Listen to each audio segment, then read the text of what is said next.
탄성 포텐셜 에너지에 대해서 배워보도록 하겠습니다.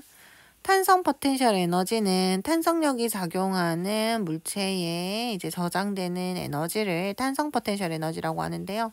탄성력이 작용하는 물체를 생각해보면 대표적인 것이 바로 용수철이죠. 지금 그림을 한번 보면 이 용수철이 지금 벽에 고정되어 있는 모습이고요.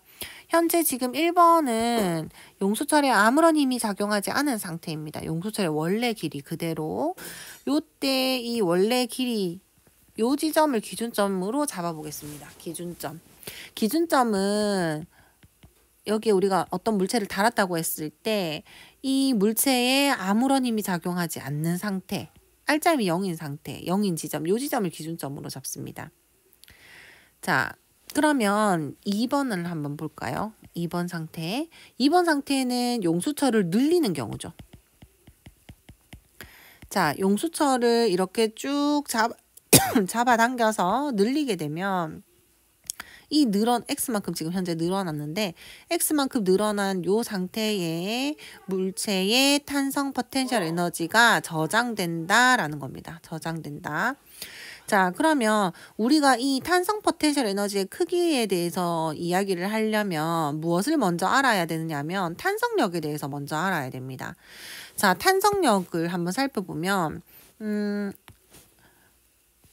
원래의 길이에서는 탄성력이 작용하지 않아요.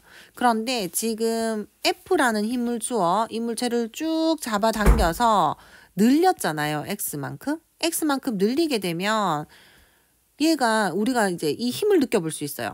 용수철을 이렇게 쭉 잡아당기면 우리 손에는 힘이 어느 방향으로 작용하는 게 느껴지죠?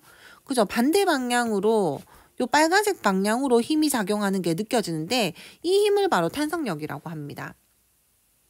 그러면 이 힘의 크기를 한번 살펴보면 X만큼 잡아당겼을 때 하고 그 다음에 X보다 더 작은 길이만큼 잡아당겼을 때 하고 이 크기가 다르죠. 어떤 경우가 더 크죠? 그렇죠. 변형된 길이가 더 클수록 힘이 더 세다는 걸 알 수 있어요. 즉 탄성력의 크기는 변형된 길이에 비례합니다. 변형된 길이가 이렇게 짧은 것보다는 길면 길수록 크기가 더 크다. 자, 그 다음에 탄성력의 이제 방향을 우리가 생각해 볼 수 있는데요. 자, 얘를 그 원래 기준점으로부터 늘렸잖아요. 늘렸을 때는 지금 탄성력이 어느 방향으로 작용하죠? 오른쪽으로 늘리니까 왼쪽으로 탄성력이 작용하잖아요. 그러면 얘를 반대로 압축을 시켰다고 생각해 봅시다. 압축. 자, 압축을 시켜서 얘를 밀어요. 이만큼. 그러면 우리가 손으로 얘를 밀면 손에 어떤 방향으로 힘이 느껴지나요? 그렇죠. 반대 방향으로 힘이 밀리는 걸 우리가 느낄 수 있어요. 즉 얘를 압축시켰을 때는 힘이 그 반대 방향으로 작용을 합니다. 힘이 항상 어느 방향을 향하고 있나요? 기준점을 향하고 있어요. 기준점. 그래서 이 용수철이 변형되면 원래 모습대로 원래의 기준점으로 돌아오려고 하는 힘이 바로 탄성력입니다. 그래서 항상 방향은 늘어난 변이에 대해서 그러니까 그 변이에 대해서 항상 반대 방향으로 작용한다라는 것을 알 수 있겠죠. 자, 그러면 탄성력의 크기를 한번 정의해 볼게요. 자, 아까 탄성력의 크기는 변형된 길이에 비례한다 라고 이야기를 했었죠. 그래서 탄성력의 크기 F는 변형된 길이에 비례한다. 변형된 길이를 X라고 줄게요. 그러면 얘들아, 우리가 앞전에 수업을 하면서도 한번 이야기를 했었잖아요. 이게 비례한다는 것을 는으로 만들어 주려면 앞에 비례상수가 필요하다고 했죠. 비례상수를 K라고 할게요. 이 비례상수 K를 우리가 뭐라 부르냐면 용수철 상수라고 합니다. 그래서 탄성력의 크기는 탄성력의 크기 F는 KX다. 이렇게 알고 있으면 되겠어요. 이 K는 용수철의 종류에 따라 다릅니다. 용수철이 왜 잘 늘어나는 용수철이 있고 잘 안 늘어나는 용수철이 있잖아요. 그 용수철의 성질에 따라서 다르다. 라고 생각하면 되겠습니다. 그러면 이 탄성계의 크기를 우리가 그래프로 한번 그려보면은 이런 그래프를 그려볼 수 있겠죠.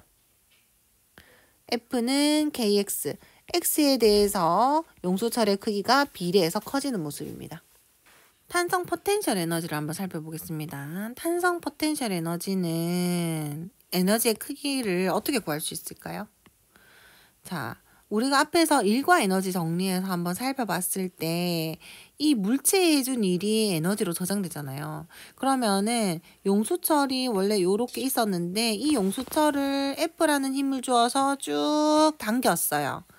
얼마만큼? X만큼. 그러면 이 물체를 당기는 때 F라는 힘이 일을 해줬잖아요. 용수철에. 그러면 그 용수철에는 이 F라는 힘이 해준 일의 양만큼 탄성 포텐셜 에너지로 저장된다. 이렇게 생각하면 되겠습니다. 그러면은 해준 일을 계산을 해보면 1W는 Fs인데 이게 탄성 포텐셜 에너지로 저장된다. 라는 거니까 이 W는 Fs 이거를 한번 계산해 봅시다. 그러면 1W는 Fs인데 X만큼 늘었으니까 S를 X로 쓸 수 있을 거고요. 그러면 F를 이제 KX라고 쓰려고 보니까 여러분 F의 크기가 일정하지 않잖아요. 보이나요? 앞에서 X의 크기에 따라서 F가 비례해서 커지니까 이런 그래프가 나오죠. 그러면 여러분 힘 이동 거리 FS 그래프에서 여러분 기억나나요? FS 그래프에서 면적이 무엇을 의미한다? 일의 크기를 의미한다라고 했었죠. 그러니까 이 일은 여러분 사각형이 아니라 이 삼각형의 면적을 계산해 줘야 되죠. 그래서 요 길이가 x, 요 높이가 kx, 그죠? 그러면 x 곱하기 kx 곱하기 삼각형이니까 2분의 1 해주면 2분의 1 kx 제곱이 바로 이 물체에 해준 일이고 이것이 뭐다? 탄성 포텐셜 에너지가 된다. 자, 그래서 여러분 용수철에 저장되는 탄성 포텐셜 에너지는 암기해 주세요. 2분의 1 kx 제곱이 되겠습니다.